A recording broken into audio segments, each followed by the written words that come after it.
안녕하세요. 오늘은 삼위일체 대축일 강론을 하겠는데요. 이곳이 고즈넉한 산속이고, 여기에 보이십니까? 옛날에 저희들이 이제 초등학교, 중고등학교 때 난로 교실에 있던 난로 같은데 너무 정겹고요. 오늘 삼위일체 대축일에서 저는 성부와 성자와 성령의 이름으로 이렇게 성호경도 긋지만 대략 모든 기도문의 마지막 기도문이 영광이 성부와 성자와 성령께라고 하는 이 영광송을 많이 하지 않습니까? 그래서 이 영광송의 영광의 의미와 삼위일체 하느님에 대한 말씀을 좀 나눌게요. 영광송에서 영광이 성부와 성자와 성령께 했을 때 영광이라는 이 말은 히란 말로 독사라는 건데 독사. 이 말 뜻은 사실 첫 번째 겉보기에 외형적으로 겉으로 볼 때 정상적인 것처럼 보인다는 뜻이 영광의 독사의 의미예요. 그러니까 예를 들어서 집안이 정상으로 돌아간다, 행복하게 돌아간다, 뭐 탈 없이 우리 말하면 안녕, 평안하냐, 뭐 이런 거고요.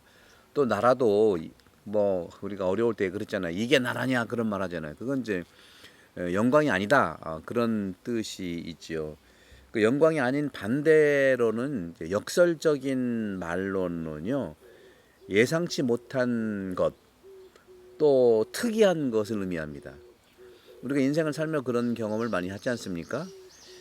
성당도 그렇고 나라도 그렇고 이상한 것이 이제 특이하다는 말이거든요. 뭐 이게 나라냐 하는 것처럼 이게 가정이냐, 이게 사람이냐 하는 그런 말들, 영광의 반대말입니다.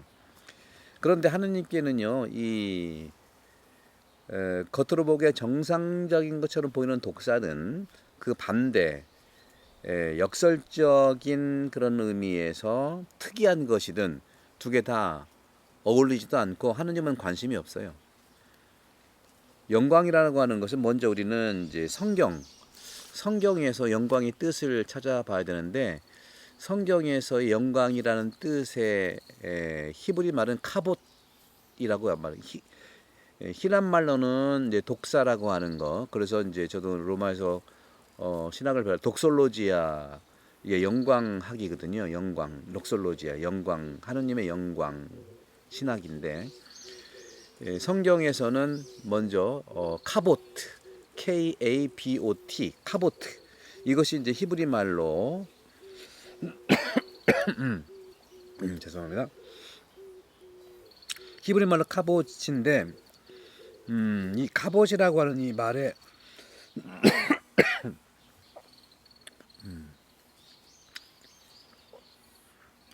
물을 준비를 했었어야 되는데, 네. 히브리 말의 이 카보트는 무게가 있는 걸 뜻합니다. 첫째, 무게가 있는 거. 또 중요하고 결정적인 것에 대한 묘사가 카봇이에요. 저분은 무게가 있다. 이건 굉장히 중요하고 결정적인 그런 그 표현을 하면서 쓰는 말들이죠. 카보트. 이런 맥락에서 영광이라고 하는 것은 오직 무게가 있고 중요하고 결정적인 것에 대한 묘사의 대상은 오직 하느님께만 속한다는 거죠. 그렇게 이제 이해할 수가 있는 거죠.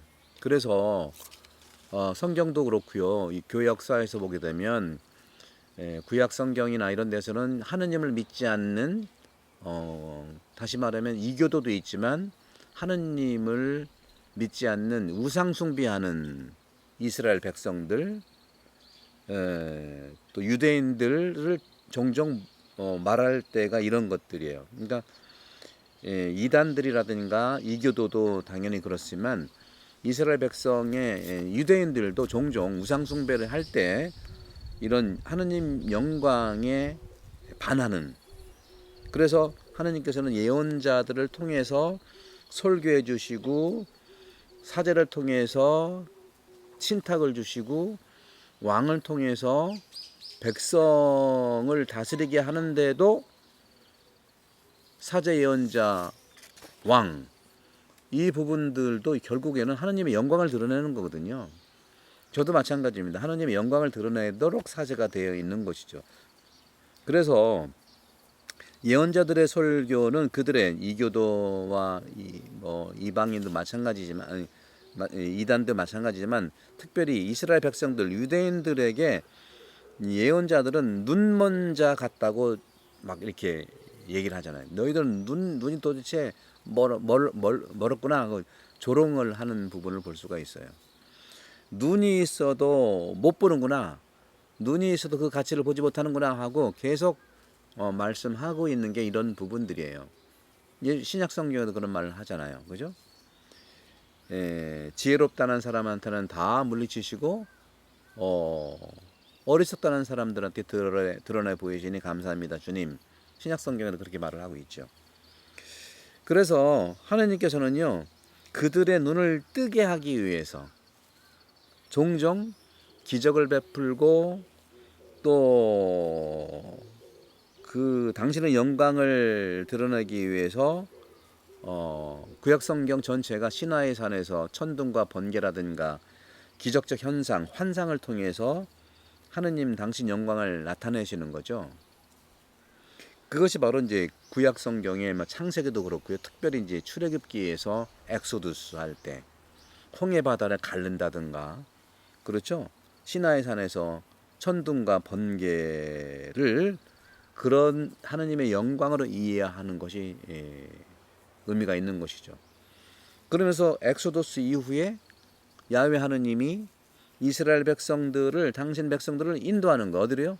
가나안 땅으로 인도하죠. 광야를 거쳐서 40년 동안 이렇게 인도하는 거죠. 여기에서 하느님께서는 만나와 메추라기를 통해서 물을 또 마사다에서 물을 두드리니까 나오게 하고 영적인 능력에 따라서 하느님의 영적인 능력에 따라 영광이 드러난다는 거 아는 것이죠. 그러니까 여러분들 가장 핵심적인 거예요. 아무리 지적인 능력이 있고 예언적 능력이 있고 한다 하는 그 영광은 어디서 오는 거냐? 자기한테서 오는 게 아니에요. 하느님으로부터 온다는 것이 굉장히 중요하다. 영적인 능력이 아무리 많다 하더라도 하느님의 영광으로부터 왔다. 그리고 하느님의 영광을 위해 쓴다. 이건 문제가 없는 거예요. 이게 이제 구약 성경, 신약 성경 초기 교회의 안토니오 성인이 수도 생활하러 광야 갔을 때 많은 또 역시 신통력과 그 기적을 또 행했거든요. 그런 예들은 제가 많이 이제 말씀을 좀 해드렸었죠. 그런 점에서 그럼 이런 하나님의 영광이 당신 백성을 언제까지 어디까지 이끌 거냐? 종말까지예요, 여러분들. 종말까지. 창조부터 종말까지입니다. 여러분들이 인생을 살아가면서 하느님의 영광 속에서 살아가는 것은 영원 무궁토록 영생에 이르도록 그렇다는 말씀을 드리고 싶고 결정적으로 그 영광 드러난 것이 크리스마스 아닙니까? 예수 그리스도의 크리스마스가 뭐죠? 그게 바로 성탄절이잖아요. 하느님의 영광이 드러난 날입니다. 하느님이 사람이 되신 날이잖아요. 이런 부분들. 그래서 하여간 성경은 구약이든 신약이든 모든 것이 하나님의 영광으로 가득 차 있는 겁니다. 그래서 요한복음 14장 9절에 보게 되면 예수님이 이렇게 말을 하잖아요. 누군가요? 필립보일까요? 필립보. 하느님을 보고 싶습니다 하고 얘기한 겁니다. 그러니까 예수님께서 뭐라고 했어요? 필립보에 나를 본 사람은 아버지를 본 것이다 하고 말씀하시잖아요. 이런 면에서 저는 이렇게 이제 말씀드렸던 일단 성경의 내용을 중심으로 말씀을 드렸고 두 번째 편 좀 말씀드릴게요. 두 번째 편에서는 교회의 발자취 또 오늘날의 우리가 살아가는 데 있어서 중요한 프란치스코 성인 그리고 로열라 이냐시오 성인 대표적인 분이죠. 프란치스코 성인은 가난 복음을 살았고 로열라 이냐시오 성인은 복음을 거울로 식별하면서 하느님의 영광을 위해 살으신 거예요.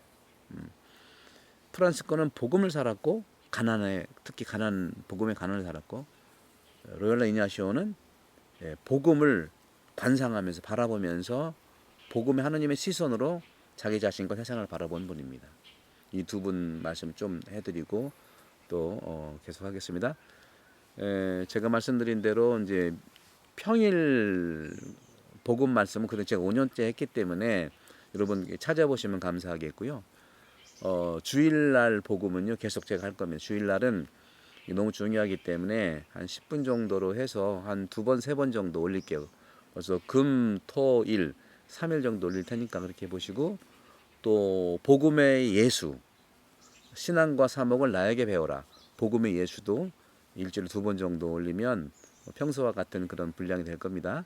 성부와 성자와 성령께서는 여러분 모두를 강복합니다. 구독, 성교 많이 부탁합니다.